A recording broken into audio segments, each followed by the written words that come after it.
Hello, everybody, and welcome to today's virtual event. We're going to be talking about what does business as usual look like for local authorities post-lockdown. And this event is being brought to you by GoHo and Green Park.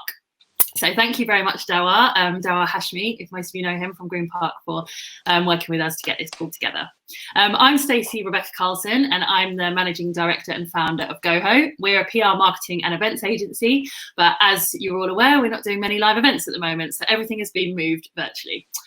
We're joined today, thank you so much for joining us, guys, by Michael Coughlin, Shaukat Lal and Sue Evans. They're going to introduce themselves in just a moment, but a few bits of housekeeping. There's not going to be any fire alarms, and if there are, then you know what to do in your own house. But we've got a chat function here, so if you want to talk to one another and engage in the discussion, please do so in that box.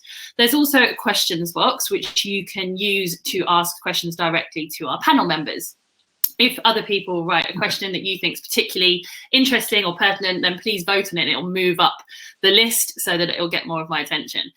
We have got quite a lot to get through. We've only got 30 minutes and then some time for questions, but we'll do as much as we can, and perhaps in another few weeks reconvene, and I'm sure a lot will have changed by then anyway, so we'll have lots more to discuss. So should we start? Michael, do you want to introduce yourself? Thank you. Thanks, Stacey. Thanks, everyone, for joining us today. It's great to be here and with you, albeit virtually. I'm Michael Coughlin. I am the Executive Director for Transformation, Partnerships and Prosperity at Surrey County Council, where I've been for 2 years. Prior to that, I worked at the LGA for 3.5 years as an Executive Director there. And prior to that even, I was Chief Executive at Reading Borough Council for a while and Crawley Borough Council for that. I'm also currently chairing the Surrey Local Resilience Forum Recovery Coordinating Group, and in some of my spare time I am the co-chair of the trustees of Participatory City Foundation, working out of Barking and Dagenham on community empowerment and creating participation platforms, which are certainly in Barking and Dagenham, but in other parts of the world as well. So it's great to be here this afternoon. Looking forward to the chat and the questions. Thanks, Stacey. No problem. And Sue, do you want to introduce yourself? Yeah, hi, I'm Sue Evans. I'm Managing Director of my own company, but currently I'm running interim HR Director at West Sussex County Council, which is really fascinating because I pitched up on day one of COVID-19. I'm running a great team, fantastic team, totally virtually. I've not met half of them. But we're doing a really good job in new circumstances, lots of challenges, lots of great things to do. In a former life, I was HRD at Warwickshire County Council, President of the PPMA, and other bits and pieces, including an army officer and a teacher. So I've had a fairly scenic journey to today. All of those skills are useful. Definitely. And last but not least, Shaukat, what about you? Thanks, Stacey. Good afternoon, everyone. So I'm technically the Assistant Chief Executive at Rotherham Council. I say technically because in 3 days' time I'm changing jobs. I'm going to Barnsley as Executive Director of Core Services. So I'm in the middle of all of that at the moment. I've got about 31 years experience within local government. I was at Coventry City Council before this, did a lot of work around customer and digital within Coventry, and then came to Rotherham as part of the intervention and improvement journey. And Sue and I work quite closely together, particularly around Warwickshire, Coventry and Solihull within that region. And I'm also a former non-executive director of Derby City Primary Care Trust as well. Okay, so there we have it. Thank you so much for joining us today, and hopefully all our internet keeps up. I think I've been having quite a few problems lately, but hopefully we'll get through it. So as I said, remember to chat in the box and ask us questions if you've got anything extra, and otherwise we're going to start with the questions that we've had in from you when you've registered. So first of all, local gov has always been run from the town hall, and the transition to home working has been fast, but is it sustainable? Michael, do you want to start with that one? Yeah, thanks, Stacey. I think for us and our experience, and I'm seeing this elsewhere in who I'm speaking to, the way we are currently having to work, that forced lockdown shouldn't equate to home working as we would ordinarily envisage it or want it to be.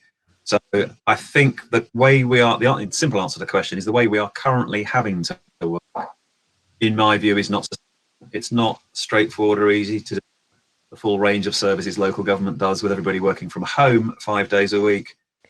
Having said that, we were working on an agile program where we were expecting people to work from home much more than they had previously been for the last kind of 9 months or so.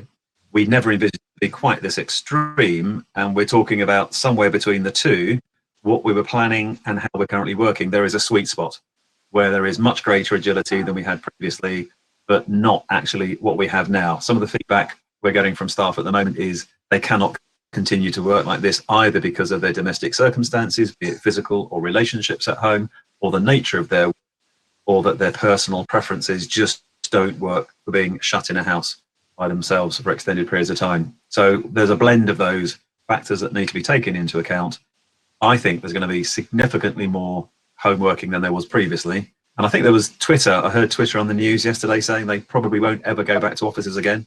Most of their functions can be carried out from home. And I think there's some of that we can do to our benefit, not only to the staff, but to benefit residents with more people being at home, and benefits to the environment that we will want to try and capture and get to as we move out of this current period. And what were your thoughts, Sue? You just mentioned that you've started and onboarded and everything in during this period. Do you want to talk to us a bit about that and your thoughts on what business as usual might look like after this? I'd like to echo what Michael said. I think it's absolutely right. We need to take the right things forward, and it doesn't suit everybody. Yes, I've onboarded during this, and we're continuing to take new people in. We've had 2 new directors come in as well through this, including our Director of Adult Social Care and our DCS. So huge challenges for them. And of course, what we're missing is what you would normally get when you arrive in a new organisation. That's the opportunity to engage with people, to really see those responses. Now, you don't get that over Skype.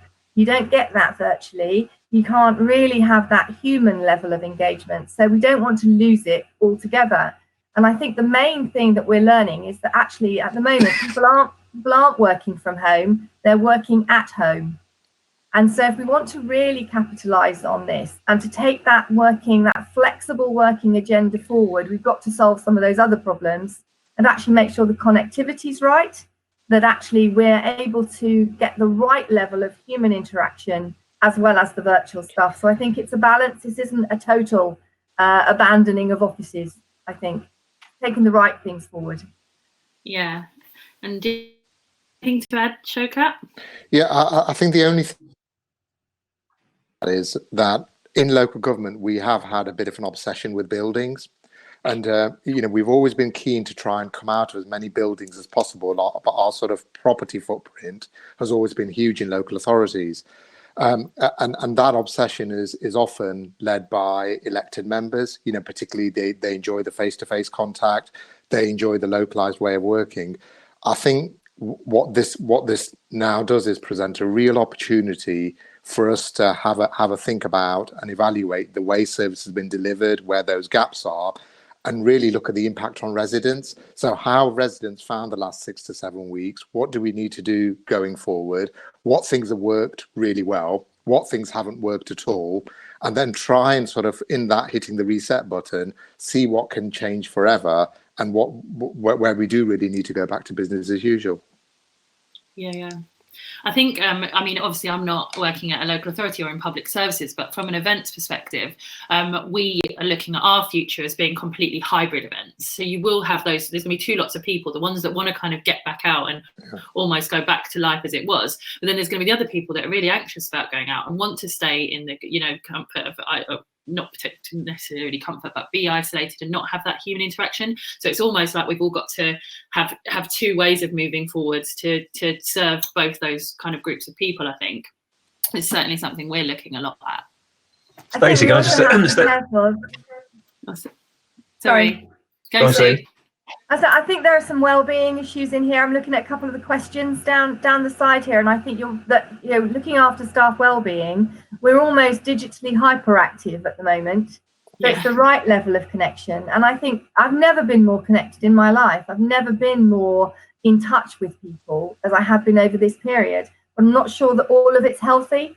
And I think managing people's downtime has become an issue. And the blend or the collision, I think, between home working and your home life and your working life is sometimes quite hard to manage, so we do need to think about well-being. And I think also there's another question here about the positive impact around local services. I think actually that's our opportunity to engage differently with our citizens and be more in touch through different channels, different mediums. Yeah, definitely. What were you going to add, Michael? Well, I was going to say you characterised people as either wanting to stay at home, they got anxious about going out, or really wanting to get back out and see people, and I recognise that. But I think for me, in analysing COVID as compared to anything else I've experienced, and I think others have as well, in crisis management or in major incident terms, it is having such a wide range of differential impacts on different people, different services, at different times, in different places, either because of their physicality or their physiology or because of their mental health or whatever it might be, that the temptation to generalise and say we could do services differently, actually each service probably needs to be forensically examined as to how you can do it differently. And we've gone to the extent beyond our immediate kind of what's the impact of COVID across a number of themed groups in our recovery group. We're doing an overlay, which is a community impact assessment. So looking at those communities, probably down to individuals, as well as cohorts, as well as places that are particularly adversely impacted or impacted in different ways. And in parallel to that, we're doing a full staff survey. So every single member of staff will be asked, how are you feeling about how you're currently having to work? Is it because of your personality type? Is it because of the house you're having to work in? I was speaking to a member of staff this morning who is in a house share with 2 other people. She's fasting because of Ramadan. The other person who is locked down in their room next door isn't working, but is playing video games until 5 in the morning, very loudly. Yeah. She can't get sleep. And that kind of, it's very comfortable and easy for some of us, more comfortable and easy for us if we've got houses with spaces and gardens. Yeah. And I think we need to be really empathetic to those who are experiencing this very differently from ourselves. Yeah, we were talking about that the day, actually. We did an event talking about well-being, and it was just that, trying to remember that we're all in this together, but we're not in the same boat. I'm very lucky to have a back garden, but one of my colleagues is in a flat without any outside space, and he's his grandparents are living with him, so he hasn't been outside for even longer because he's been isolating for them as well. Yeah, really so tough. Yes, it's a very tough time for all, and there's so many different solutions, I guess, and ways we can do things. So, but moving on, and we talked a bit about kind of how we could digitalise things, moving away from the town hall. So, is the digitalisation of access to public services a good thing, do you think, or does it hinder access for the most vulnerable? For example, the elderly or those without a computer at home. Do you want to start on that one, Showkat? Yeah, sure. I mean, if we just look back in terms of how long we've been looking at the whole sort of digital agenda, I mean, I can recall almost a decade where we've been talking about digital services and digital strategies and doing things in a very different way. And we've always struggled with this, particularly within town halls, for a number of reasons, because I think the investment's never really been there in a proper way. There's never been a holistic approach in trying to do some of this. And I think, I don't know if it's Sue or Michael who said that about doing some of this in a very forensic way. We've never looked at services end to end. What we've tended to do is we'll look at a shiny front door and maybe an app or a particular portal without looking at services in a way right to the end product, as it were. So I think there's a real opportunity here about how we approach some of this. We've been nudged into some of this already by the very fact that some of our gaps have been shown, where some of our services just we've not been able to deliver them remotely. So I think there's a real opportunity here, but we do need some resources and some money behind that to make sure we do it properly. And this is where the private sector is significantly ahead of us, where they have invested the money and where we've done this just piecemeal rather than making some real hard investments in one go to try and deliver really good sustainable services. So I think there is that challenge there. There's an assumption that if somebody's vulnerable, that they can't use digital services, which I don't think is particularly right or accurate. I think there are many ways of supporting vulnerable people, is how we approach that and how we engage other providers in making sure we try and do that.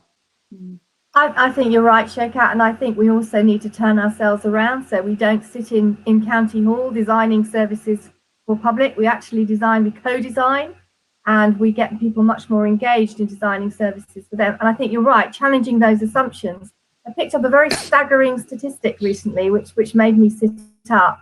It's something like over 60%, or I think it's over almost 80% of the online gaming community is over 65. Wow.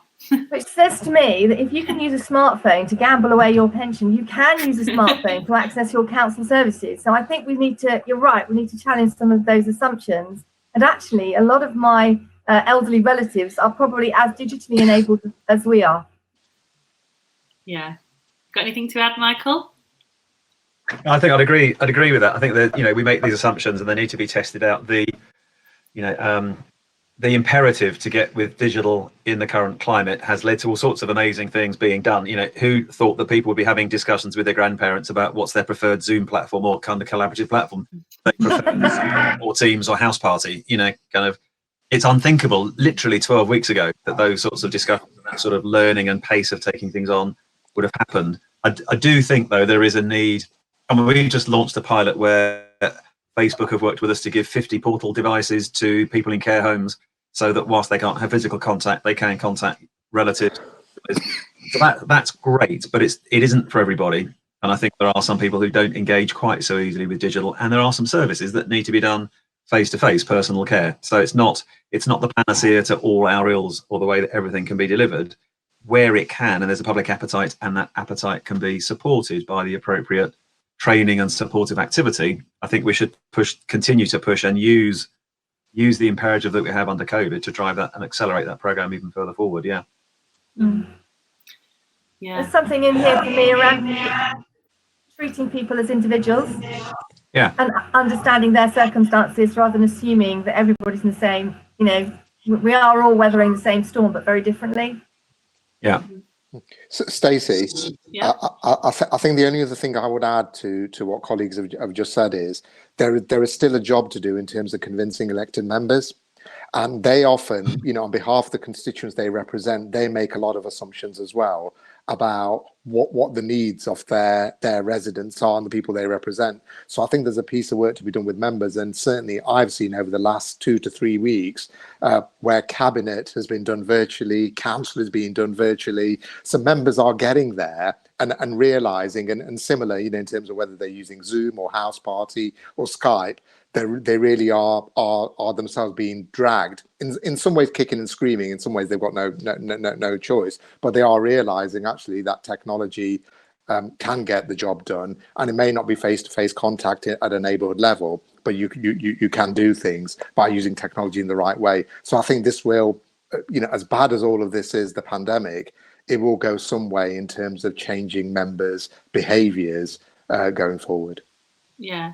So we were talking the other day, actually, weren't we, Showkat, about saying it's almost like everyone's been gearing up for a lot of this, like as in the transition to doing things virtually for like some 5 years. And it's been like teaching people to swim and people not wanting to take their armbands off and saying, oh, we're not quite ready yet. And then because we've had to do that, and, you know, it's almost like we've jumped into the swimming pool or off the side of the boat and everyone's gone, oh, actually, we can do this. We can still make the world go round and deliver a lot of, you know, I was thinking especially local authorities, it's been incredible how quickly you've all transitioned, you know, and mostly everything's carried on working incredibly well. So that's really impressive.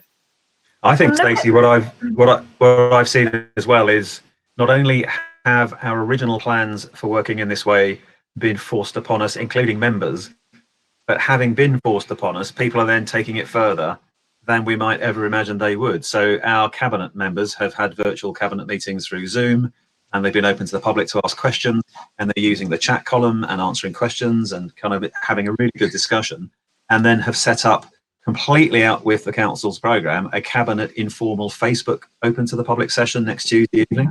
And they've just gone off and done that because they're so engaged with the technology. And I think, going back to Showkat's point, I think there's a role for members for officers, obviously, to help members to develop those skills and aptitudes. I think what I'm seeing is that as the public do that, the members are seeing the public do it, and they're getting engaged because the public are doing it, not necessarily because officers are saying, you know, you really should be doing this. Yeah. And look at the levels of creativity that we're seeing. You know, huge inventive ways of doing things differently. Yeah. Getting an echo. Right, it's really good stuff. The Gloucester echo.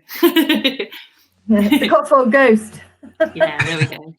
It's a nice ghost, though. No, it's really interesting. Thank you for that. And then the last one we've got in the pre-questions before we go on to the ones from the viewers is we've got how can social services carry out their work effectively if social distancing? Who wants to start with that? Sue. Show of hands, Benny. Thank you. I think they have been. They have been. I think, you know, that we talk about, we go out on a Thursday night, don't we? And we clap the NHS. I think I'm adding to that. We clap for our carers, because I think in extreme circumstances, they found amazing ways to do things, and to do things well, and to do things with compassion and care, that I think is testament to their commitment and their professionalism. And I think that we are managing to do it. I think it's not easy. But they are finding very clever ways, I think, to be creative around how they do things, as well as managing safely. So I think we are doing it. I don't think it's a question of can we. I think we have shown that we can. And I think there's a tremendous amount of real good practice out there that we need to capitalize on. But again, it's removing some of those hierarchies. It's taking away some of the layers of decision making, meaning that people can get on and do stuff in different ways without having to ask 10 people whether they can do it or not. So there's something about empowerment in all of this for me, and freeing up people to do things in different ways and to use their initiative, and to accept that actually we employ adults, and if we treat them as such, that's how they respond. It's great. Is there anything in place? You're talking about how they are doing it and people are being very creative and coming. Is there a way, I don't know if this does happen already, but of people sharing those learnings and that creativity? So if your organisation has done something which is working really well and you're finding it's having a great impact with your community and your residents, is there a lot of sharing going on between councils to learn from one another? Yeah, definitely. And I think the LGA are playing a very, very important role in this for us. You know, they're sharing this every day. There's an update from the LGA. There's opportunities for forum. I've been invited to all sorts of things in our region and nationally, where people are saying, hey, you know, this is what we're doing. And I think the councils have always been very good at that.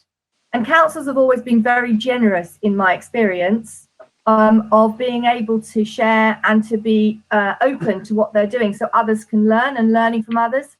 So yes, I think that is happening, and we're seeing it more and more. Okay, good.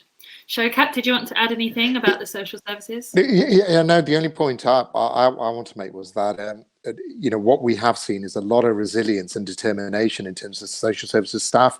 We've got to bear in mind there's a lot of people who don't like social workers coming into their house. That's just the very nature of the work that they do.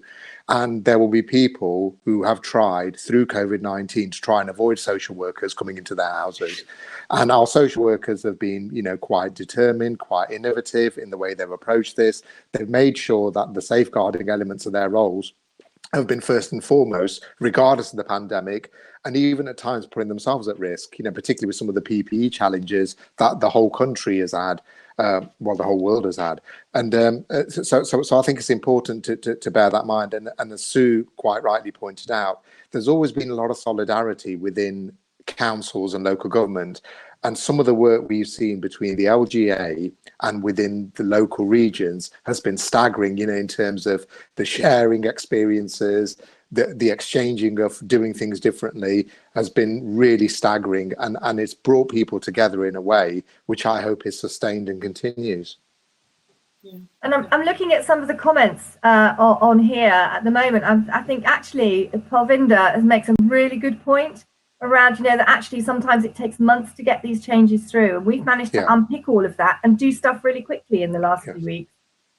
That needs to be the norm, and as we're starting to press reset buttons, and that's what we're talking about, in West Sussex, we're talking about reset, and we're having a real work around a reflective tool to understand what went well, what we need to leave behind, what we need to take forward, and some of that speed of decision making, removing layers for decision making, empowering people and giving staff the tools and letting them get on with it is one of those key learnings that we absolutely must take forward. So what do you think, Michael? Have you got anything to add to that, or also to answer the question about why this pace can't be the norm, especially, post-lockdown? Is this something we can continue? I think ADAS are sharing learning again. It's both LGA and ADAS, I think, Association of directors of adult social services are sharing learning at a national level. I think there's an interesting dynamic at the local level, certainly across Surrey, where police, health, district and county councils are sharing far more than they perhaps were previously, not just within the social care setting, but more generally. And that's kind of driven by the Local Resilience Forum framework, but actually the commitment and the willingness to galvanise around, kind of coming up with clever ways of addressing this is driving all sorts of partnership working and that sharing of learning. So the frontline social workers learning from some of their health colleagues who are obviously in much more extreme situations, how you cope with that, the obviously need for PPE and how that can be used effectively, as well as what's already been said by Sue and Showcat. In terms of can this pace be, I don't think it can be sustained. No, I was slightly struggling with the hypothesis or the question in a post-lockdown, because I don't, it's very tempting to get back to the major incident type mindset that there is going to be a post-lockdown. I think we're into this until there is an effective vaccine, which is population wide, or at least for the most vulnerable in the short term, then lockdown or at least social distancing is probably going to have to continue. And COVID is going to be a backdrop factor for everything we do for the next year, possibly 18 months before the vaccine has been rolled out across the population. So seeing this as a really complex set of transitions from the immediate response into the tail end of response into recovery, although we're not really using that. I think we're using reset, which will take us into a C19 normal. So COVID and social distancing are about possibly a year. We have got to learn to manage all our services, all our public transport, all our people staying 2 meters apart wherever they can for a year. And when they can't be, they have to be protected. Then you've probably got a vaccine taking effect. And in a year or 18 months time, you've got a new reality, which will look very different from where we were 12 weeks ago. And the transition stages between response, handing into recovery, handing into C19 normal, handing into potentially a second wave. So response might get stood up again. Response then goes away into another round of recovery, into another round of C19, into whatever emerges out. And to forecast and predict political, environmental, legal consequences of all that over that period of time is what we're currently working on, short, medium and long term, all of which is led by a kind of acute focus on what is the evidence and what is the modelling and forecasting telling us about the context in which we're going to be doing all that activity. So, I mean, it's unparalleled in terms of its complexity and uncertainty, I think, but having some sense of the pattern of it and the likely rhythm of it, and then planning around that, accepting that those plans are going to have to be extraordinarily dynamic and flexible, but it's better to have a plan than no plan, is kind of where we are at the moment. And I think there'll be a big challenge around our priorities, and about, deprioritizing things, reprioritizing, making sure we focus on the right things and what's really important within that. I agree with you. I don't think there's any going back to normal. I see there's questions down the side here. I see Meg asking us, this doesn't feel like radical change if we talk about going back to normal. So it feels like business as unusual.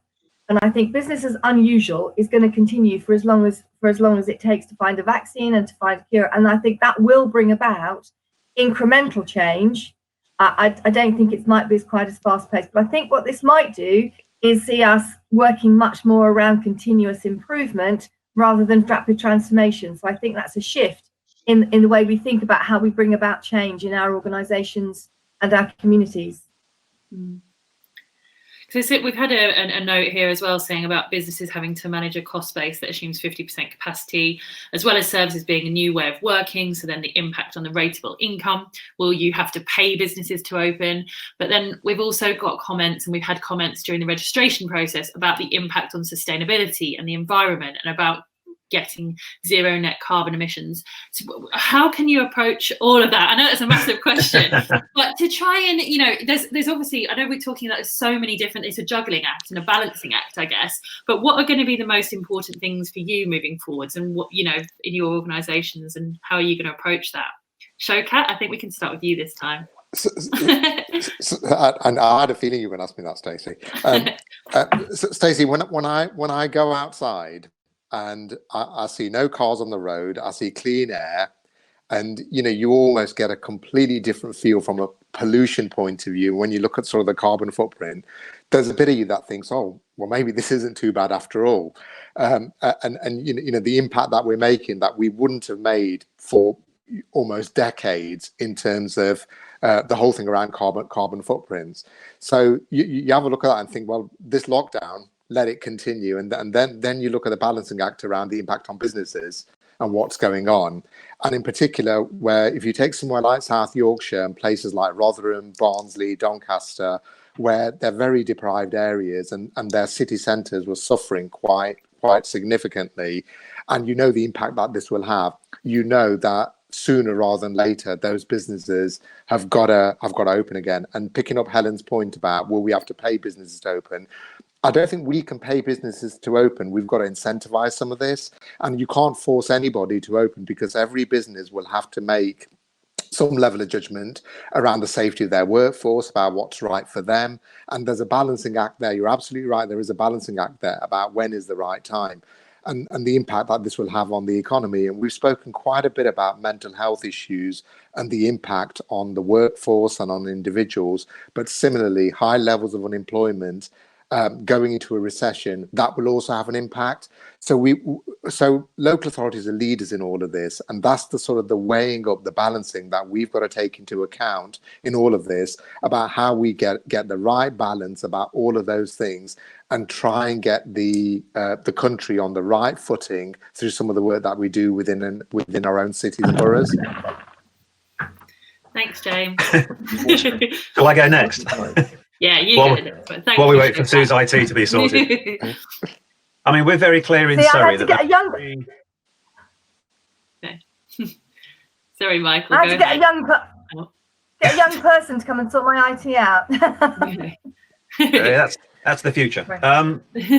Yeah, we're very clear in Surrey that there are three I mean, we've got a community vision and we've had organisational strategies and all the supporting strategies in partnership with others to deliver historically a vision for Surrey. Very clear that our three priorities now at the moment need to be the health and well-being of our population, and that includes their resilience from that perspective, the vibrancy of the economy, which has been very strong historically, which is definitely going to be profoundly changed and reshaped by this, and then the climate and environment needs to be protected, and some of the gains that we're making in terms of a greener future need to be capitalised upon. But we can only do that with a sustainable financial base to do that on.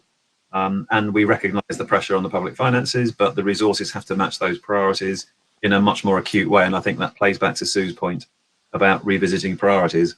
And I do think for us, there is something about, and a comment was made, I'd see in the comments form, about the pace of decisions and the pace at which we're transforming. There is something about the governance that a crisis brings and the speed of decision making, the delegation of authority. And I think that applies from national to local. There's a change in the relationship, and that's not always positive or easy to get on with. And then there's the local to the community. And again, comments in the questions box about the releasing of capacity or the catalysing of community capacity has to be a key feature going forwards, I think, for all of this. That the local authorities, the agencies of public services are not going to have the resources and the funding going forwards, and therefore the kind of different relationship that residents have with their community, residents have with their authorities in Wigan and Cambridgeshire and I think East Ayrshire and in Barking and Dagenham has to be the way that we emerge from this. More people continue to be good neighbours and continue to contribute to their communities, not necessarily in traditional volunteering ways. It is just looking after each other and helping each other out.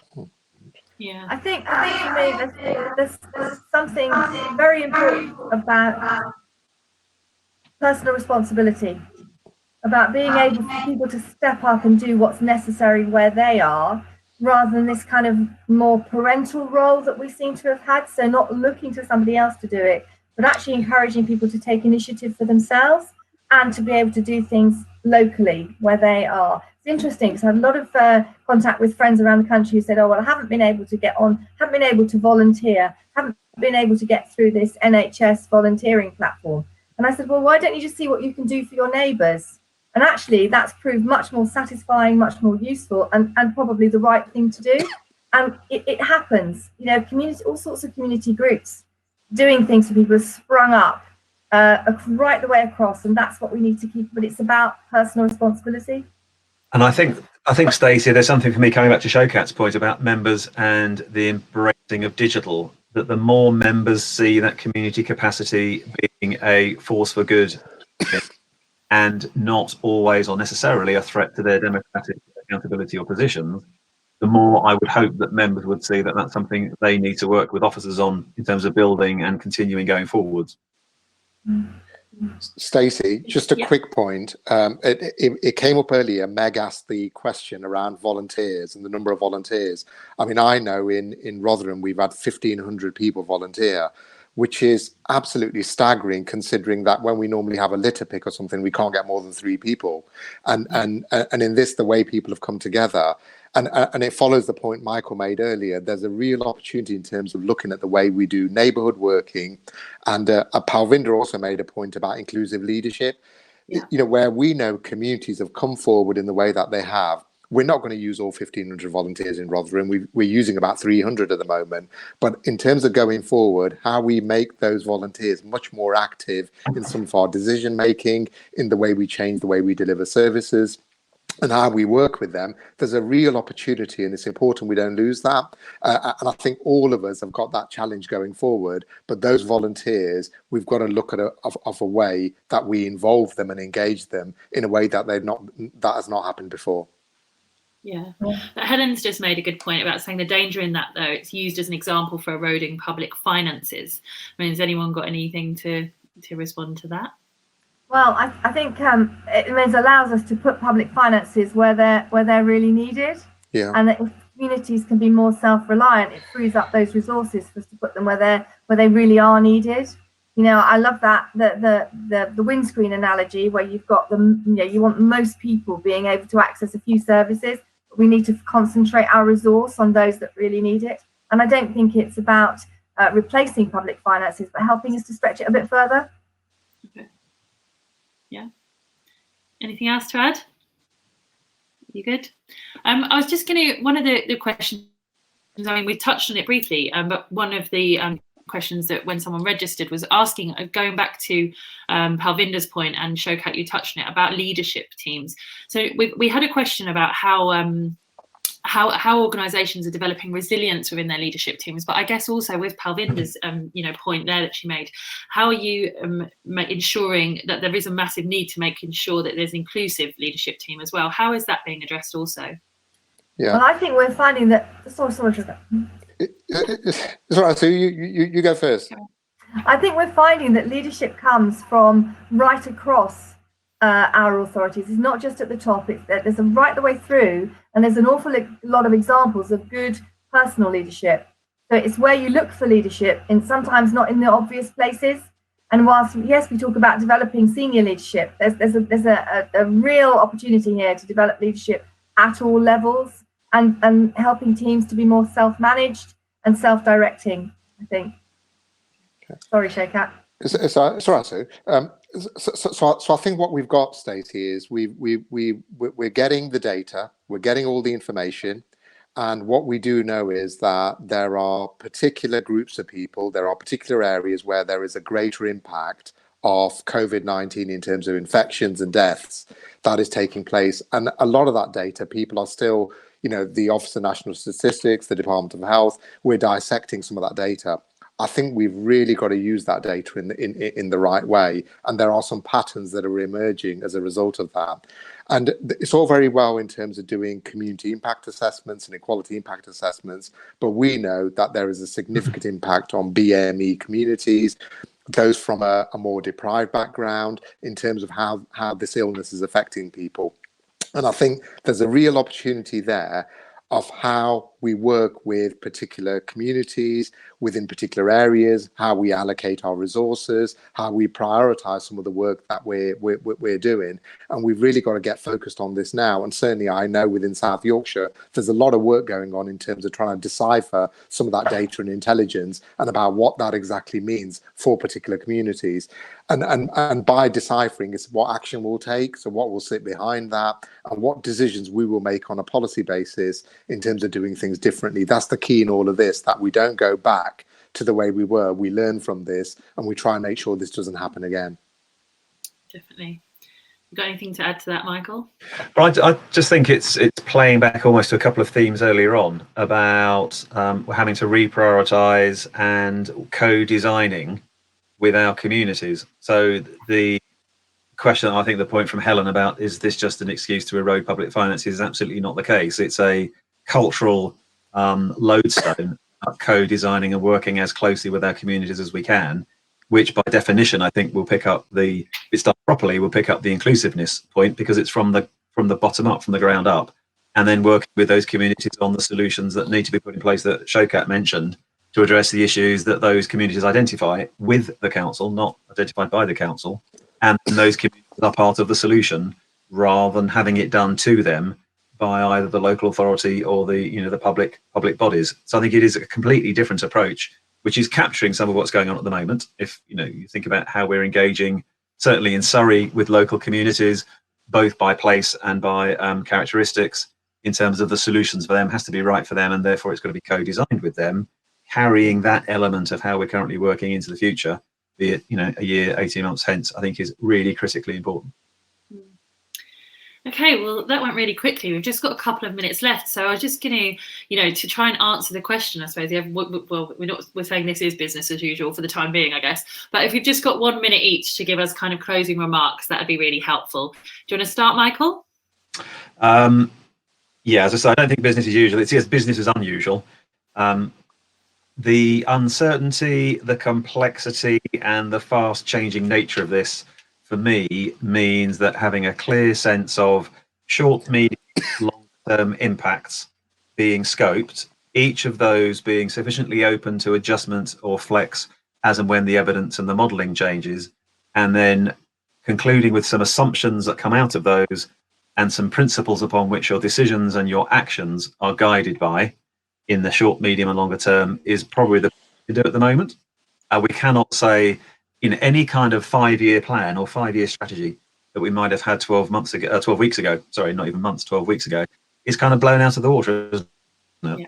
It's everything off, but everything is in play, and holding that uncertainty and that complexity and supporting our leaders wherever they are in the organisation, be it upwards to our members or throughout our councils, for all our staff who have been given delegated authority to lead, is the role that we in the kind of senior level to carry that going forward. Yeah. And what about you, Sue? Closing remarks. I think that I'm hoping that the legacy of this and this continuing into the new phase of this and the reset is that we really do recognise the role that local government plays in shaping decisions that affect local people. And that it has Shire Hall, the county councils, the local authorities, the districts and the boroughs are all absolutely central to building the kind of communities that we all want to see and that we have seen in the last few weeks. And I think it would be great to take that and to recognise that in whatever planning we do and in whatever decisions we make going forward, because it has been super. It's made me so proud to be a member of a local government. Really, so proud. And I wouldn't want to lose that pride. Oh, good. And what about you, Showkat? I think for me, it's the forensic learning from all of this. That where are the gaps? What have we identified? What are the things that nobody's missed at all in all of this? I think there is something about looking at that as well. And how do we really change for the better? The danger for me is that we will slowly, incrementally just slip back into our old ways and our old habits. And it's how we stop doing that. And the way we stop doing that for me is about the leadership bit. When you're a senior officer in local government or within the public sector, you have a responsibility. And I know that leadership sits at every level, but it certainly starts at the very top of the organisation. And it's important that we make sure that we work closely with elected members, with our middle managers and with our heads of service to make sure that people don't slip back to where we were and they use this as a positive force for good. And that's what a lovely way to end the session. Thank you so much, you three, for taking part, and thank you for all the work you're doing and all your staff. It's very humbling and it is amazing. Thank you to Green Park also for helping us put this event together. You can all stay online and chat to each other for a bit if you would like. And there's also, if you click to the polls, there's just a few questions. If you could fill those in, it would help us shape future events so we can make them as good as possible. But thank you again for tuning in to watch, and thank you for speaking with me, guys. Thank you. Thanks. Bye. Bye, Stacey. Thank you. Bye.